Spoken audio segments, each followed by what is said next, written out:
Police ছাত্রছাত্রীদের উপর অকথ্য অত্যাচার হচ্ছে কেন? ত্রিপুরা পুলিশ জবাব চাই, জবাব দাও।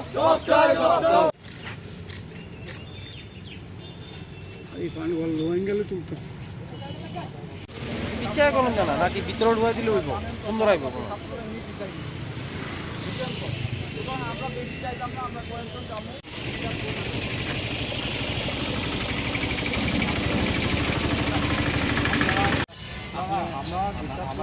কয়েকজন আছি, আমরা 4-5 জন যাই না, কি আছে?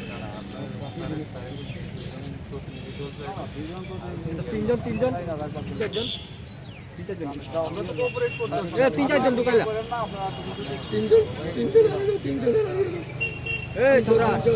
সম্রাট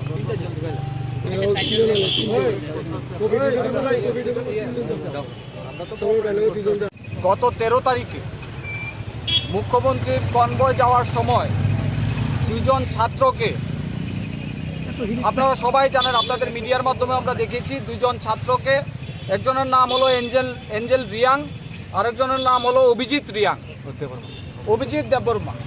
ওনাদের 2 জনকে ডেকে এনে ট্রাফিক ভবনে এইভাবে বর্বরচিত আক্রমণ করা হলো। এখন পর্যন্ত বরখাস্ত করা হলো না। জবাব চাই।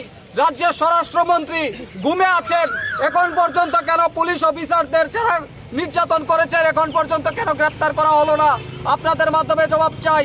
তাই আজকে এসেছি এখানে। 24 ঘন্টার মধ্যে যদি ওদের বিরুদ্ধে ব্যবস্থা নেওয়া না হয়, সারা রাজ্যব্যাপী কিন্তু আন্দোলন করে তোলা হবে। কারণ এটা ত্রিপুরা ছাত্রছাত্রীদের, একটা ছাত্রর পাশে আমরা সবসময় দাঁড়িয়ে থাকি। কারণ একজন ছাত্রকে এরকম ভাবে বেদরকভাবে ডেকে এনে ট্রাফিক ভবনে আক্রমণ করা হবে।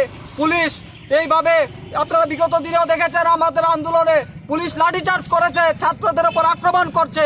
এগুলি কি জঙ্গল রাজ চলছে ত্রিপুরাতে? এটা জঙ্গল শাসন চলছে। এগুলি কি অত্যাচার করা হবে রাজ্যের ছাত্রদের উপর? আমরা তীব্রভাবে নিন্দা করছি। আজকে আমরা এসেছি, আমরা কথা বলবো এসপির নিকট। আমরা একটা মেমোরেন্ডাম সাবমিট করতে যাচ্ছি ত্রিপুরা প্রদেশ এনএসও এর পক্ষ থেকে।